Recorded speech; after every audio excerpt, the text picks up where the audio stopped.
আমার এই একটা সমস্যা, ওয়াক্সিং করলে পরে আমার হাতে পুরো দানা দানা ভর্তি হয়ে যায়, তার জন্য আমাকে এখন বরফ ডলতে হচ্ছে। তে বরফ দিচ্ছিলাম, তাই ভাবলাম একটু ফেসেও দিয়ে দিই। আর যা গরম পড়েছে, গাছপালার অবস্থাগুলো পুরো খারাপ হয়ে গেছে। ঘরের মধ্যে থাকে ওরা আবার অবশ্য, তাই জন্য ওদেরকে একটু চান করে দিলাম।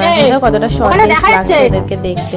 দেখো না, গেটের পেছনে লোক আছে, গেটের পেছনে লোকই আর সব টাকা দিচ্ছে ওর উপর। আমি আবার দেখতে পাচ্ছি খাবার। চলা চলা চলা, হয়ে গেছে, দেখা যাচ্ছে না, চলা চলা, আমি বেশ হয়ে গেছে, চলা চলা।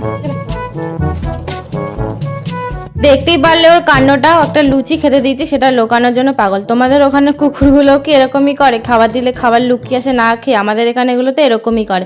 বিকেলবেলা এত চিজ রোল খেতেছে, তাই একটু মিয়ামরে চলে গেছিলাম। আর এখন জানো তো, মিয়ামরে চিজ কেকও দেখলাম পাওয়া যাচ্ছে, যেটা খেতে কিন্তু বেশ ভালো লাগে আমার। আজকের ভিডিওটা এইটুকুনি, নেক্সট ভিডিওকে দেখা হচ্ছে। চ্যানেল যদি নতুন হয়ে থাকো, চ্যানেলটা সাবস্ক্রাইব করে দিও।